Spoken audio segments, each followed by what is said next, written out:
എല്ലാ ദിവസവും മുട്ടേ നിൽക്കണം. മുട്ടുകുത്താൻ പറ്റത്തില്ലെങ്കിൽ എവിടെയെങ്കിലും അടങ്ങിയിരിക്കണം. ഇരുന്നിട്ട് പരിശുദ്ധാത്മാവേ സംസാരിക്കാവോ എന്ന് ചോദിക്കണം. ബൈബിളിലെ ദൈവത്തെ സൂചിപ്പിക്കാൻ ആവർത്തിക്കപ്പെടുന്ന ഒരു വാചകമാണ് ജീവനുള്ള ദൈവം, സജീവനായ ദൈവം. ലിവിങ് ഗോഡ് എന്നാണ് നമ്മുടെ ദൈവത്തെ കുറിച്ച് പറയാം. Living God. ബൈബിളിലെ ദൈവത്തിന് ഒരു പ്രത്യേകതയുണ്ട്. ആ ദൈവം ഉരിയാടുന്ന ദൈവമാണ്. ഊമയല്ല, ഡമ്പല്ല, മ്യൂട്ടല്ല. ദൈവം മിണ്ടുന്ന ദൈവമാണ്, ഉരിയാടുന്ന ദൈവം, സംസാരിക്കുന്ന ദൈവം.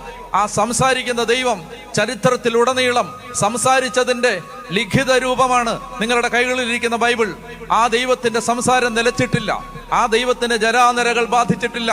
ആ ദൈവം ഒരു പടുകിഴവനായിട്ട് വെള്ളെഴുത്ത് കണ്ണാടിയും വെച്ച് വടിയും കുത്തിയിരിക്കുകയല്ല. ആ ദൈവം ഇപ്പോഴും സംസാരിച്ചുകൊണ്ടിരിക്കുകയാണ്. ഈ കാലഘട്ടത്തിൽ ആ ദൈവം സംസാരിക്കുന്നുണ്ട്. നിന്റെ കുടുംബത്തെക്കുറിച്ച്, നിന്റെ സഭയെക്കുറിച്ച്, നിന്റെ വീടിനെ കുറിച്ച്, നിന്റെ സ്വപ്നങ്ങളെ